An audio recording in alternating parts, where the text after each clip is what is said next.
my first marriage was one where when I got home, I just wanted it to be quiet. I didn't want no yelling, I didn't want to have jobs to do and all of that. And when that happened, when I was greeted that way, I would just go into my cave, just physically close my cave down. So as I went into my second relationship with a person that I felt genuinely could be my partner, I had to give her permission to not let me do that. I had to say, when I get in conflict, a lot of times I'll just not say nothing. I'll just end it. I'm giving you permission to not let me do that. And it's helped me out a lot. Maybe it helps someone out a lot. But yeah, I think that's the challenge. The way we listen and the way they need to express themselves are different. Yeah. Question, how important is the relationship? Because if you're married or in a serious relationship, raise your hand for me. Okay. How important is the relationship with the parents, with a woman and her mother and father, as it relates to us as men? One. And well, I'll just stay there. How important is that relationship? Because I believe, because I've experienced, that sometimes I'm bringing baggage or she's bringing baggage to a relationship that had nothing to do with me, and I don't know how to handle that or communicate, be receptive, listen for her. And growing up in a patriarchal society where it's like the men are up here and the women are down here. Can we speak to that? Because I think we were misled. Because look around you, every last one of us came through a woman. Every last one of us. But we disrespect the very person that gave us life, right? And to the young man's point right there, the music, the images, how we are massaged in community to make it seem okay. And it's a numbers thing. If everybody doing it, it must be right, right? So can y'all speak to how we were misled, one, and two, the relationship with our parents and their relationship with their parents? If I can throw that in there, and then we go to y'all for questions. Thank y'all for that. So first, let me get to your question, right? So you said, how do we fix it? So to me, and how we bring that together, right? To me, by show of hands, how many men in here love themselves? Okay, cool. Now, how many men love their mama? Now, see how many hands went up? That's the same love you gotta have for that woman that you loving on. You see what I'm saying? For self, you did?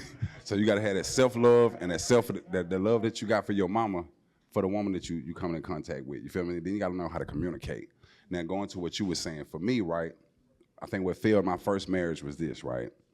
My mother was addicted to crack cocaine back when I was growing up. So I grew up in foster homes and impoverished, right? My mama died in prison about 6 years ago. She was convicted of armed robbery. So what I learned through my first relationship, now she said this at absolutely the wrong time. My ex-wife might have just said in front of my kids that, he just wants somebody to love him. And I think we all want somebody to love us, you dig what I'm saying? But in the moment, it was hurtful. But over time, I realized she was telling the truth. Because my mama was addicted to crack. I was in a foster home, bro. I was looking at my foster mama like, yo, why are you here? My cousin, ain't got no foster parent.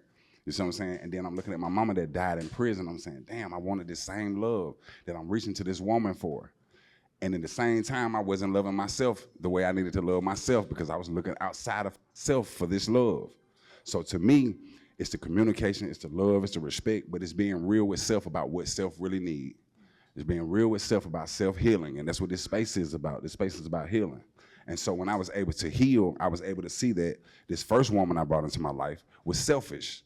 I wanted her for that, for my selfish reasons. I'm out here in the streets doing what I'm doing. I need somebody to hold down my household. So you know what, I'm gonna get you pregnant, I'm gonna get you with kids, I'm gonna tell you to rely on me and not yourself because I really want to rely on you.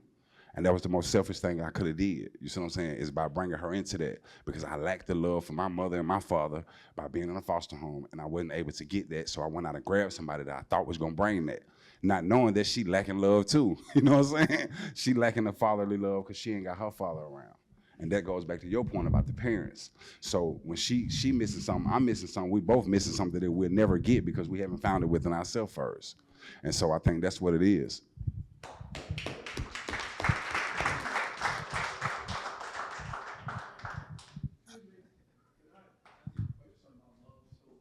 For me, that is the biggest problem. Love. Since we said everything we got was destroyed, including what love actually looks like. And the love we have, we've seen it. And we call it love. Even when we're hurting the people we love, we still say, I love you. We use that word so frivolously that I think we're missing what love actually looks like. And until we can figure that out, I mean, it's written in the laws. I might not be putting it out there the way I need to put it out there, but love is the issue, and us understanding what does that look like. For those of us who say we love ourselves, what does that look like? Because it could be way off.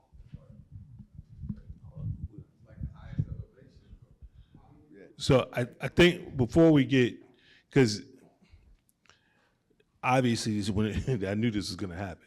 When we start talking about relationships with our women, it can go in 1,001 different directions, right? We're talking about really baseline here. Well, what we want to deal with is how do we even approach the process of building a relationship with any woman? I'm not talking. I mean, obviously we want love relationships, right? And obviously to your point, OG Red and yours, if we don't have ourselves together, then hell, we're in trouble from the get-go, right? So I think one of the things that before we move any further, let's ask this question, and we can even move it around the room. When we want to build a relationship with a woman, right? What are we looking for? What are those qualities that we're looking for? And that can be very telling where we're at in our mind, right? Because if you're looking for some, pardon my French, bullshit, then guess what? You're probably on that, right? And that's where you're at. So let's throw that around real quick. What are those qualities that we're looking for so that when we want to build a relationship? Okay, we'll hit on the qualities. Okay, first of all, you know, if you're, everybody has what I call a marinade. Okay, if you're gonna barbecue, you're gonna put the chicken in a marinade overnight, and it's gonna absorb that flavor. So you have to look at the family. You have to understand what your partner's marinade is. You have to understand what your marinade is. Okay, how you grew up, what you know, and you have to understand how she grew up. Okay, and okay, so as far as qualities of what you're looking for, okay, you know, that varies, okay, but you're the protector, okay, of the family, so the most important thing is you want someone that can follow your lead, okay? If you're the bodyguard and someone hires you as a bodyguard and they're not willing to follow your directions, okay, they're putting themselves at risk, they're putting you at risk, okay? And I'm a technician, okay? I look at things from an engineering standpoint, so I'll just tell you what I do, okay? Once a month, my wife and I, we have a meeting, just us, and we decide what we're gonna, you know, what direction we're gonna take for that month, okay? And then once a month, we have a family meeting where the whole family is involved, and we have, you know, we decide what direction we're going with the whole family. Every single day, okay, we eat dinner at the table, except, you know, with some exceptions, okay? This is extremely important, okay? So you might not be able to do it 7 days a week, but 4 or 5 days a week, we sit down at the table as a family, we all hold hands, we say grace, and we eat, okay? That's probably one of the most important things. And then every single day, we make sure, my wife and I make sure we have at least 5 minutes of alone time intimacy. It doesn't, you know, it could be just holding hands, okay? But it has to happen every single day. And then every day, well, once a week on Friday, that's our date night. Okay, so that's time that we've set aside for us. Okay, go to the movies, go to some expensive restaurant. Okay, it is what it is. Okay, but that's my formula. I'll try to get back to getting back to the question is like what do we look for, and I can even build it off of what you were saying. One of the themes of what you were describing is you guys are all obviously both on the same page for all of that stuff to be in sync. So I think when you're starting out and you are sampling, you know, you're getting to know different women. What kind of things should make a woman this one come out to the front more than this one to you? The looks, of course, you need to be attracted to them. I think that goes without saying, but that's the easy part.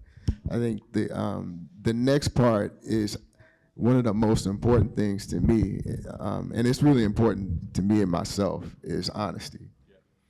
And honesty doesn't mean I ask you a question and you answer the question. That's not the limit of honesty. Honesty is about being genuine. Who are you really? Don't pretend to be somebody you aren't.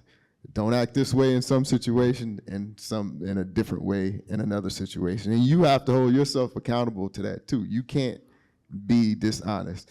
And if you are not in a certain a certain mindset as you, not convinced that you're ready to settle down, don't pretend with a woman that you are to get that woman, because you're starting without being genuine, and then you can't expect her, because she's probably playing, she's probably playing chess with you at the same time. Just like, oh, he's saying this to me, I don't trust it all the way. So you have to be genuine, and then you can start to trust, and then you can let these guards down, because one of the biggest problems we have is we act like we're the hardest things in the world, but we're more sensitive than the women because we're not used to expressing that sensitivity. This is why you have so many dudes that get so angry about a woman hurting their feelings or worried about it, because we're not used to being exposed like that, right? Yeah. You got to be okay with being open, getting your feelings hurting, keep moving. All right. We're going to hit Mike. You want to answer it, and then we're going to move the mic around. Sure. So that's a great question. And I would say this.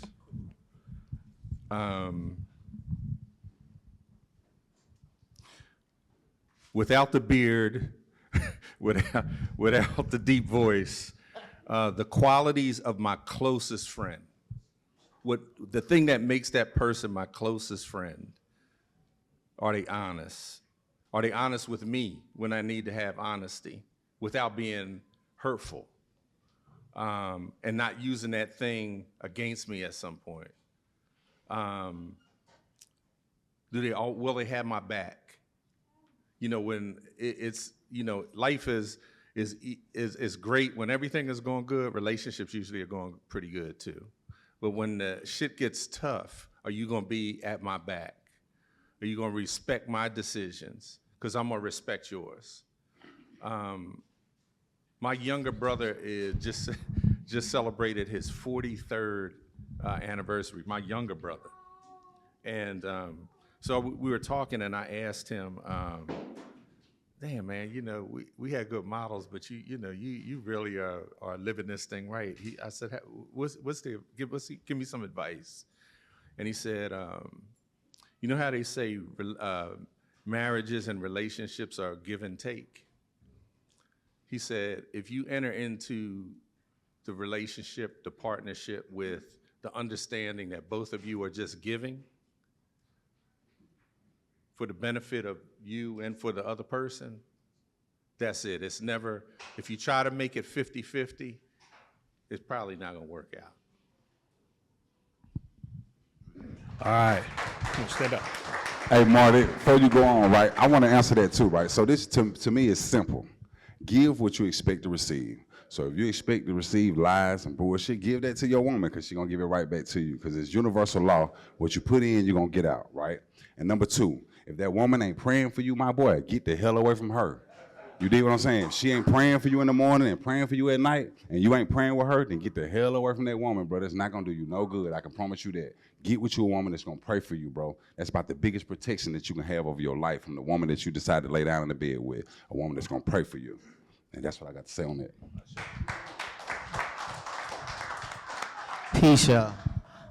My question is just really like, how do y'all feel about like having arrangements? Meaning, it seems like marriage is the only thing that you don't have no ending to. It's like it's supposed to be forever until you get a divorce. How do you feel about, say you go into a marriage and it's for like, okay, we're gonna try this for 20 years, or 30 years, 40 years. I say that to say because I know folks that's been married and they not happy. And they've been with each other for years and years and years. And that tends to blow with your mental and everything. And that don't make you, it don't make it better. And then you split and you bitter and all this and all that. Why can't we come up with something that you can be like, okay, let me try this for 40 years, 30 years, or 10 years, and then come back and see what's going on, and you can be, and it seems like you can be truthful about it. Like, babe, I'm not happy. Me neither. Yeah, I'm doing this, and then you can just both ways. And then if you have children, you can see if you can try to, co-parent respectfully in a sense. Anybody want to take that home? I would say do what's best for you, bro. You know what I'm saying? Like, if arrangements is best for you, do that. Do it in an honest way. You know what I'm saying? So if you're honest with her about the arrangement, then it'll work. If you ain't honest about the arrangement, then it ain't gonna work in your favor, bro. I'm a firm believer in whatever you put out there, you're gonna get back in some shape or form. How you brothers doing? All right. Listen, I'm an advocate of growing separately together. And I kind of think that in some aspects that black women may need to relearn black men too. What do you say is in the science of choosing a mate or a wife are key factors depending on what stage of life you're in? And y'all get ready for this. My grandfather used to tell me that if you're not thinking before you stick your dick in the pussy, you become one.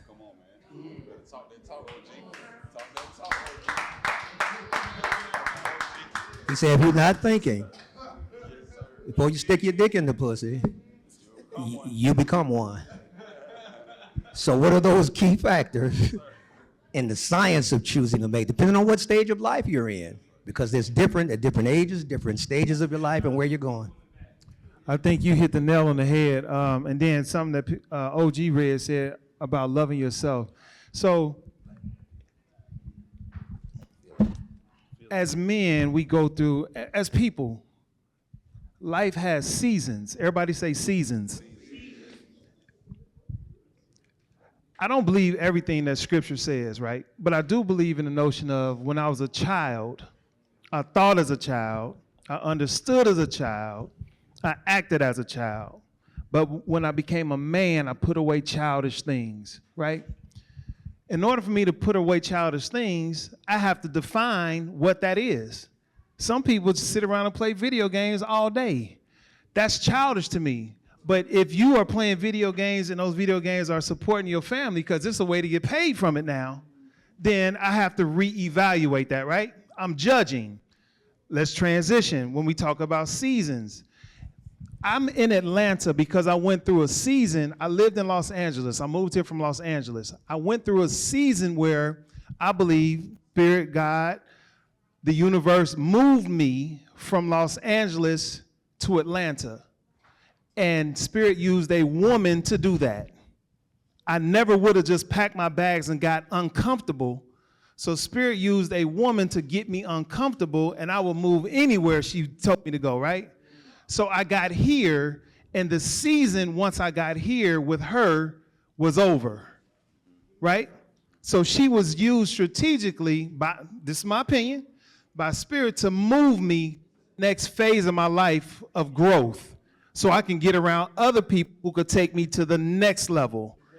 Being surrounded around brothers like Brother Glenn who are intentional in their marriages, intentional in community, intentional with showing up with the same person without a facade. It's teaching all of us something if we will open our eyes. And I'll close with this. The biggest lesson that I've learned is that sometimes seasonally, life is not about being happy. It's about being in purpose, in line with what God created you to do and be in the first place. And that comes through people. People will teach us. And when you talk about a mate, a woman is that person that can either embarrass you or she can take you to the next phase of your life. And sometimes you got to be willing to say, bye. I love you. I want nothing bad for you. But this does not work. And it's time for us to go our separate ways, right? But this brother talked about love. Love is to release you. It's not to constrict you. It ain't to wrap you up to where you can't go nowhere. Because if it's yours and you holding it, it belongs to you, but it needs to be able to fly away also. Ashe?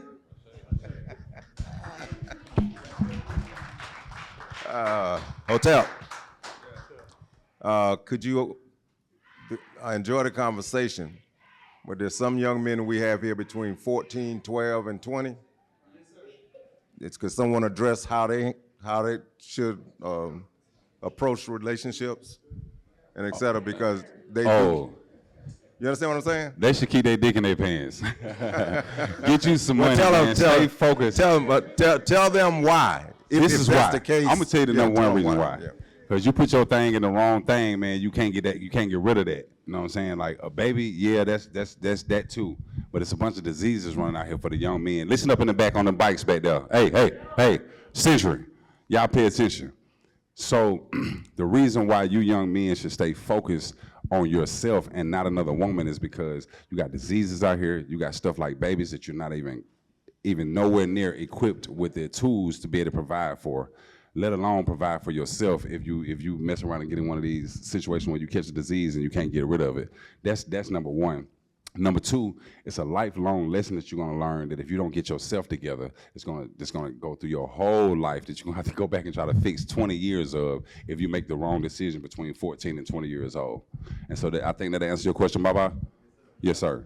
All right, let's try. We're gonna try to move this quick. So please, answers quick, questions quick. What's going on, y'all? So real quick, I'm saying this so you can get a little bit of understanding of what the question is going to be. I'm a recovering drug addict and I'm a recovering sex addict, right? Appreciate that.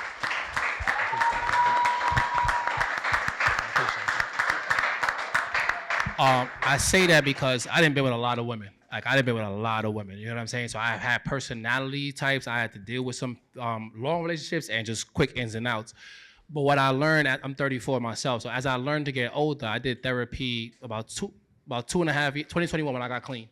In 2021, I did therapy. What I learned was, until you really fix with what you're dealing with, we're black men. Let's talk about it, right? Black people in general are black men. There's a lot of trauma that's happened to us that either we do know or we don't know. And I learned that until we fix that trauma, you can never be in a genuine relationship with a woman. You can never really give yourself, you can never really trust that woman. If you've been hurt by a woman, you'll never trust a woman, right? Until you get yourself whole. So it's like a season of singleness that you need to go through where you redefine yourself, you heal from your brokenness, and you become one with self. As you said, love thyself. So how do you guys feel about going through like therapy, fixing yourself, taking a single season, things of that nature?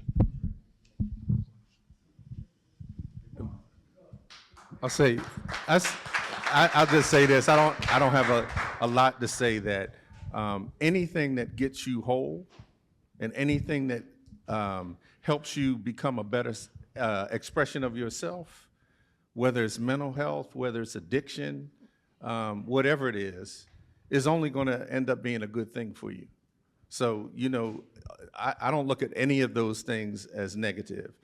We've gone through therapy when we've had trouble discussing different things, and I think it gets us further along the road. If we, to this brother's point, if it's going to be 30 years or 40 years, or it's, you know, it can't go backwards, right, for me now. But I think anything that helps you in a relationship, with addiction, with mental illness, mental health, not mental illness, is always going to work out better for you because it helps you love yourself. To OG Red's point. All right, this is our last question, y'all. All right. how do you guys individually pour into your woman to create a healthy relationship? Not just, going shopping, but how do you pour into your woman to really have an effective, healthy relationship? I hate shopping. And I don't take her shopping because she's got to buy for her. This is something I've learned about her. I think, dang, I had an answer for you. Say your question again? Yeah. So I would say, first thing is, has to do with how you approach conversation. To be able to do that is, and this isn't just exclusive to my wife, but this is to anybody, is I try to understand what they're trying to communicate to me. Not what are you saying, because what you're saying might not be what you really mean or what you're trying to communicate. And then if what you're hearing and what you think you're hearing is hurtful to you, try to understand, okay, what is their motivation for this? What they get, there's some reason they're doing this. And understanding all of that frees you up from being reactive and being mad about stuff that you don't need to be mad about, et cetera. So you feel happy to pour in and support and doing all that stuff.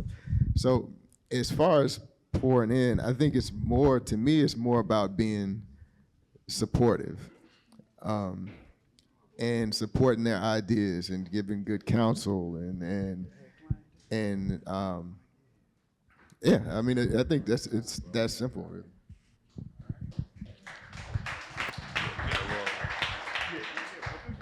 All right. Big round of applause for the panel.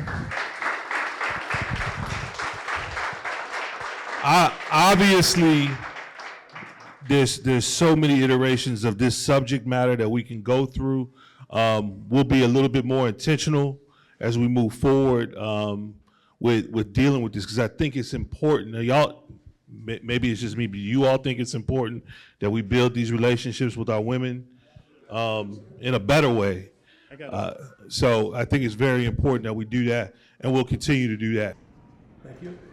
All right, brothers, repeat after me. I am a link in this chain. I am a link in this chain. It won't break here. It won't break here. I am a link in this chain. I am a link in this chain. It won't break here. It won't break here. We are links in this chain. We are links in this chain. It won't break here.